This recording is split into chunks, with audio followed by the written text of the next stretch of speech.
네, 여러분 안녕하세요. 네, 저도 참 이렇게 우산을 쓰고 강의를 할 줄이야. 여러분도 고생인데 저도 고생이네요. 원래 한 30분 정도 요청을 받았는데 지금 여러분의 표정이 빨리 끝내주세요라는 포장이라서 저도 콤팩트하게 이야기를 한번 해보도록 하겠습니다. 여기 어딘지 아세요? 가평 오늘 처음 온 거예요? 아니면 혹시 와본 적 있어요? 뭐 있는 사람도 없고 없는 사람도 있고. 보통 가평 하면은 이미지가 어때요? 그쵸. 여행. 가평 하면 보통 이렇게 가족들, 친구들이랑 여행을 오는 펜션타운 이미지가 있어요. 그런데 지금 우리가 있는 곳도 그렇고 다른 곳에서도 이 6.25 전쟁과 관련된 기념비나 기념관이 굉장히 많습니다. 지금 여기는 미군 참전 기념비죠. 그런데 여기 말고 오는 길에, 올라오는 길에 보면은 캐나다 참전 기념비도 있어요. 그리고 가평천을 타러 쭉 올라가다 보면은 호주, 뉴질랜드 참전 기념비도 있습니다. 여러분, 캐나다, 호주, 뉴질랜드 공통점 뭔지 알아요? 유엔군의 참전. 되게 수준 높은데요. 호주, 뉴질랜드, 캐나다는 보통 영국의 식민지였던, 그래서 지금도 영국 연방으로 묶이는, 그러니까 영국의 여왕을, 영국의 왕을 어떤 국가 원수로 하고 있는 그런 나라들이에요. 근데 이 가평에 왜 이렇게 기념비가 많느냐? 바로 가평 전투 때문입니다. 6.25 전쟁 중에 1951년 4월 23일부터 25일까지 영국 연방군 27여단이, 지금은 중국군이죠. 중공군 118사단과 싸워서 3일 동안 이곳을 지켜낸 곳입니다. 서울 경기도의 중심부는 서울이죠. 강원도에서 가장 중요한 도시 중에 하나가 춘천이에요. 근데 이 서울과 춘천을 연결하는 중요한 보급로 중에 하나가 이 가평입니다. 당시 가평 전투가 일어났을 당시에 우리나라 군대가 6.25 전쟁에서 중국군이나 북한군한테 밀리는 상황이었어요. 그런 상황에서 우리나라 군대가 후퇴하는 거를 보호해주고, 그리고 서울과 춘천의 보급로를 지키는 데 있어서 가평 전투가 굉장히 중요했습니다. 영국, 그리고 뉴질랜드, 호주, 캐나다 3개 대대가 1개 사단을, 중국군의 1개 사단을 막아내요. 잘 감이 안 오시죠? 그러니까 5배의 병력 차이였어요. 예를 들면 여기 한 30명 정도 있는데 150명 옆 학교에서 쳐들어온 거야. 근데 그걸 3일 동안 막아냈어요. 그게 바로 가평 전투입니다. 호주에 있는 한 개 대대는 10명 중에 4명, 40%가 부상을 당하거나 죽습니다. 그래서 지금까지도 그 대대의 이름은, 별명은 가평 대대가 되고요. 그리고 캐나다에 있는 또 다른 대대의 막사, 그러니까 숙소는 지금도 별명이 가평 배럭, 가평 막사라고 합니다. 1950년 6월 25일 북한의 남침으로 시작된 6.25 전쟁, 한국 전쟁이라고도 불리죠. 이 6.25 전쟁은 3일 만에 수도 서울이 함락되고 2달 만에 거의 우리나라 전 국토의 90%를 점령당하는 엄청 처음엔 어떤 수세에 몰린 전투였습니다. 6.25 전쟁에 대해서 여러분들도 굉장히 아는 게 많을 것이고요. 그리고 할 얘기가 굉장히 많지만 여기가 어디라고요? 미군 참전 기념비이기 때문에 그것과 관련된 이야기를 해보도록 하겠습니다. 이 6.25 전쟁이 기네스북에 오른 기록이 있어요. Most countries to support an ally in war. 그러니까 가장 많은 나라들이 단일연합군으로 참전한 전쟁이라는 뜻입니다. 그러니까 다르게 말하면 그동안 인류 역사상 많은 전쟁이 있었는데 그 중에 가장 많은 나라들이 단 하나의 나라를 돕기 위해 온 전쟁. 그게 뭐라고요? 6.25 전쟁입니다. 그러니까 앞으로 제가 10분에서 15분 정도 더 이야기를 할 텐데 다른 이 얘기저기 굉장히 많이 할 거예요. 근데 그런 거 다 까먹어도 돼. 어차피 여러분 점심 먹고 집에 돌아가는 버스 안에서 다시 모든 걸 리셋시킬 거잖아요. 근데 다 까먹어도 좋으니까 딱 하나, 6.25 전쟁이 전 세계 역사상 가장 많은 나라가 우리나라를 지킨 그런 전쟁이다라는 것만 알아주시면 되겠습니다. 여기서 퀴즈. 몇 개 나라가 우리나라를 도와주러 왔을까요? 그냥 숫자만 얘기하면 돼요. 59개? 59개. 23개. 이거 업앤다운으로 할 걸 그랬네. 네, 정답은 63개국이에요. 63개국에서 240만 명의 장병을 보낸 전쟁이 6.25 전쟁입니다. 엄청 많죠. 또 하나, 6.25 전쟁에 가장 많은 병력을 보낸 나라가 어딜까요? 미국. 정답입니다. 미국이에요. 몇 명 정도 보냈을 것 같아요? 240만 명 중에.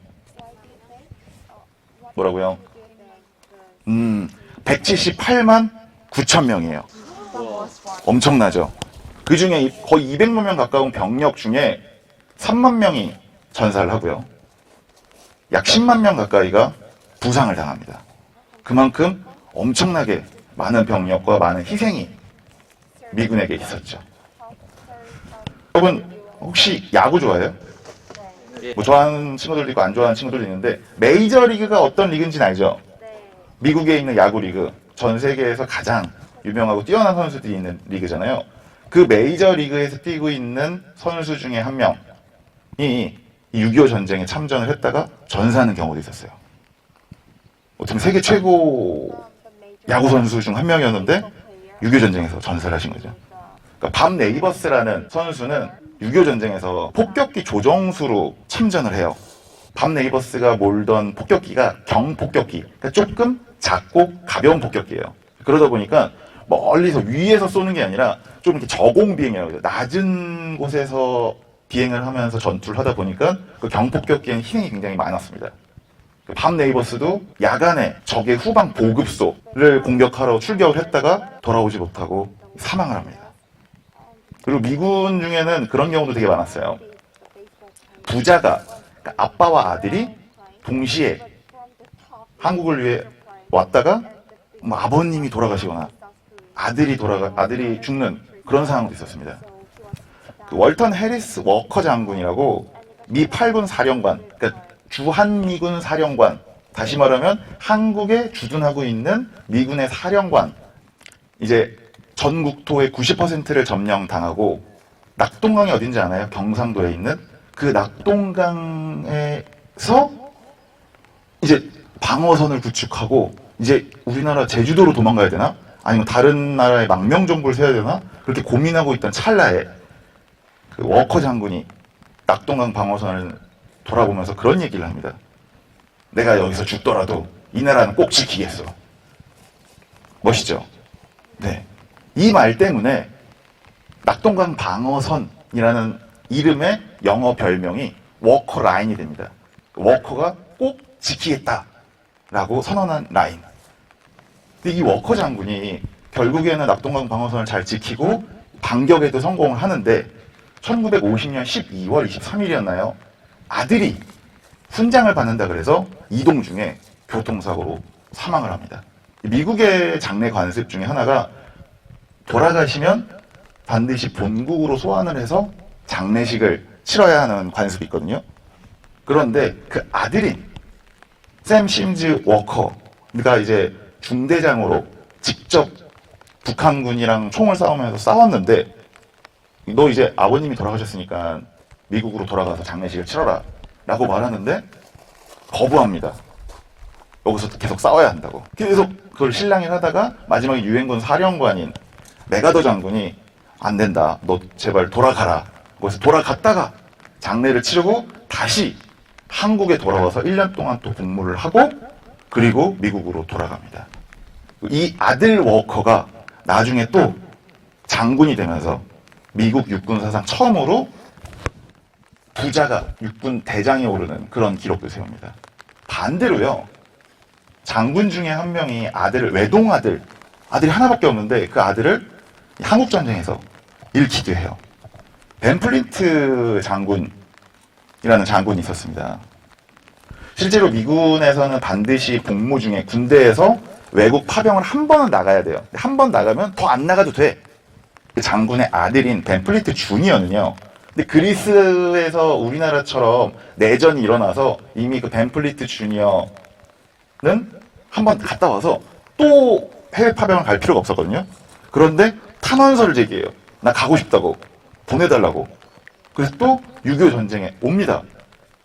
거기서 폭격기 조종수로 출격을 했다가 돌아오지 못해요. 이 벤플리트 주니어가 어머니한테 썼던 편지가 지금도 전해져서 안타까움을 자아내고 있는데 어머니, 저를 위해 울지 마세요. 저는 한국을 지키기 위해서 이 한국에 왔습니다. 그러니까 저와 함께 비행기를 타고 있는 이들을 위해서 기도해 달라라는 편지를 쓰기도 했습니다. 실제로 142명의 미국 장군의 아들들이 한국 전쟁에 참전을 했고요. 그 중에 35명이 목숨을 잃었습니다. 노블리스 오블리주란 말 알죠? 신분 또는 지위, 계층이 높은 이들의 헌신과 희생. 어떻게 보면 우리가 이제 배워야 될, 앞으로 여러분들이 공부를 열심히 해서 노블리스가 될 텐데, 그런 걸 꼭 배워야 되지 않나 라는 생각을 하고, 좀 무거워졌으니까 이제 가벼운 얘기를 다시 돌아가겠습니다. 미국 다음으로 군대 많이 보낸 나라 몇 명? 까지는 모르죠? 56,000명 정도를 보냈습니다. 아는 척하기 좋은 내용이 뭐냐면 유엔군 묘지, 유엔군 묘역이 전 세계 유일하게 한국에 하나 있습니다. 어디일까요? 맞습니다. 부산에 있습니다. 부산에 유엔군 묘역이 세계 유일하게 하나 있는데 거기에 제일 많이 묻힌 장병들의 나라는 어딜까요? 그쵸. 이렇게 얘기를 했으니까 당연히 영국이겠죠. 미군이 파병한 장병, 병력이 영국군의 30배가 넘습니다. 그리고 전사자 수만 35배가 넘어요. 그런데 부산에 있는 유엔군 묘역에 2,310명이 그러니까 묻혀 있는데 그 중에 1,600여 명이 영국 연방군 출신입니다. 그러니까 약 10명 중에 7명, 70%가 묻혀 있는 거예요. 네. 영국군만 아마 886명인가 그렇고요. 굉장히 많은 장병들이 묻혀있죠. 왜 그럴까요? 아까 힌트를 잠깐 드리긴 했습니다. 미국군이랑 영국군이랑 장례 풍습이 달라서 그래요. 특히 미국은 사람이 타지에서 돌아가시면 죽으면 반드시 본국에 송환을 해서 장례식을 치릅니다. 그런데 영국 같은 경우는 타지에서 돌아가셨을 전사를 했을 경우에는 그곳에서 그 죽은 곳에서 장례를 치르고 묻었다고 해요. 네. 아는 척하기 되게 좋겠죠. 그리고 영국의 레전드 배우 중에 한 명도 6.25 전쟁에 참전한 경험이 있습니다. 여러분 다크나이트 본 적 있어요? 배트맨. 다크나이트에서도 배트맨 비서로 나오는 알프레드, 나우유 시미, 킹스맨 본 적 있죠. 그 킹스맨 보면 이렇게 화면으로 맨날 미션 전달해주는 약간 할아버지 있죠. 그 할아버지가 영국의 레전드 배우 마이클 케인이라는 배우인데 그분이 어린 시절에 이 6.25 전쟁에 참전을 합니다. 소총수, 그러니까 총 한 자로 들고 싸우는 소총수로 참전을 해요. 그래서 실제로 마이클 케인이 인터뷰에서 사방이 탁 트인 논에서 4명이 보초근무, 경계근무를 쓰고 있었는데 중국군이 저기서 새까맣게 온다는 거예요. 그래서 야 큰일 났다 어떡하지 우리 죽었다 싶었는데 장교가 야 어차피 쟤들 우리가 우리 군 쪽으로 도망갈 거라고 생각하고 전술을 쓸 테니까 우리는 그걸 역이용해서 아예 중공군 방향으로 전술을 써서 후퇴를 하자라고 제안을 해서 정말 목숨을 건 작전 끝에 그 포위망을 뚫고 영국 최고의 배우가 됩니다. 프랑스에는요 자기 계급을 3계단이나 낮춰서 6.25 전쟁에 참전한 경우가 있어요. 랄프 몽클라르 중장, 별이 3개인 중장, 굉장히 높은 지위죠. 그 장군이 이 6.25 전쟁에 참전하려고 프랑스군 대대장이 되기 위해 중령으로, 그러니까 중장, 소장, 준장, 대령으로 계급을 3계단 강등시켜서 셀프로 이 6.25 전쟁에 참전을 합니다. 이 랄프 몽클라르 장군이 그런 말을 해요. 중령으로라도 좋습니다. 앞으로 내가 태어날 자식들에게 세계 최초의 세계연합군의 일원이 되었다라는 그 긍지를 물려주고 싶습니다. 라고 해서 프랑스군 대대장으로 참전을 합니다. 그리고 프랑스군이 굉장히 활약을 많이 해요. 실제로 그렇게 병력이 많았던 건 아니지만 굉장히 많은 활약을 하는데 그 비결을 우리가 막 나중에 분석을 해보니 여러분 군인들은 총 2부류가 있어요. 징집병, 끌려온 애들. 아마 여기 남학생분들은 끌려가시겠지만. 그리고 지원병, 자기가 자원해서 저 군대 가고 싶어요 라고 해서 자원병. 똑같은 체력이나 똑같은 훈련을 받고 징집병이랑 지원병, 자원병이랑 싸우면 누가 이길까요? 그쵸. 끌려온 사람들보다 내가 직접 싸우고 싶어서 온 사람들이 당연히 전투를 많이 하겠죠. 잘하겠죠. 프랑스군, 한국 6.25 전쟁에 파병된 프랑스군 100%가 다 지원병이었습니다. 대한민국의 자유를 위해서, 자유를 지키기 위해서 온 그런 병사들인 거죠. 자, 이제 끝을 향해 달려가고 있습니다. 여러분, 아프리카 에티오피아라고 하나요? 네. 에티오피아에서는요, 황제 친위대를 보내주기로 했습니다. 황제 친위대는 그 황제만 지키면 되는 군대인데, 그 친위대가 6.25 전쟁에 참전을 한 겁니다. 근데 이제 자기 친위대니까 얼마나 아깝겠어요. 얼마나 귀중하고 소중하고. 근데 파병을 나가는 병사들한테 셀레시의 1세가 이런 말을 합니다. 최선을 다해서 살아서 돌아올 생각하지 말고 맹렬히 싸우다가 전사해라. 혹시 너희들 중에 사지가 멀쩡하게 돌아오는 자들이 있다면 내 이름을 걸고 너희를 용서치 않겠다 라는 말을 합니다. 마지막으로 여러분, 룩셈부르크란 나라 알아요? 벨기에, 네덜란드랑 같이 묶여서 베네룩스 3국이라고 불리는 작은 나라입니다. 그 나라는요, 거의 전 병력의 10%를 보내줘요. 막상 이제 80명밖에 안 보내줘요. 근데 룩셈부르크는 군대가 1000명밖에 없어요. 1000명 중에 80명을 보내준 거예요. 그리고 룩셈부르크 군대는 전체 병력 대비 전사자 수가 제일 높았습니다. 그만큼 굉장한 많은 희생이 있었다라는 점입니다. 간단하게 정리를 한번 해볼게요. 여기가 어디라고요? 가평 미국 참전연구. 네. 영국 연방군이 3일 동안 중국군 5배의 병력을 막아낸 전투, 이름이 무슨 전투? 반드시 이곳을 지켜내겠다 라고 선언한 장군의 이름을 따서 낙동강 방어선의 별명은? 네. 3계단이나 낮추고 6.25 전쟁에 참전한 장군 이름은? 랄프 몽클라르입니다. 그리고 자신의 친위대를 보내면서 절대로 살아 돌아올 생각하지 말고 거기서 열심히 싸우라라고 말한 황제가 계시던 나라는? 에티오피아입니다. 마지막으로 6.25 전쟁에 참전한 나라는, 우리나라를 위해 참전한 나라는 몇 개? 63개. 기네스북에 6.25 전쟁이 올라간 이유는? 가장 많은 네. Most countries to support an ally in war. 가장 많은 나라들이 단일 연합군으로 한 나라를 지키기 위해 참전한 전쟁. 그게 바로 6.25 전쟁입니다. 많은 이야기를 나눴는데 실제로 다 기억하지 않으셔도 좋습니다. 다만 지금 여러분이 계신 미군 참전 기념비 앞에서 가장 많은 나라들이 우리나라를 위해 희생하고 피와 땀을 흘렸다는 그 사실만 기억해 주시면 감사하겠습니다. 지금까지 두 선생이었습니다. 감사합니다.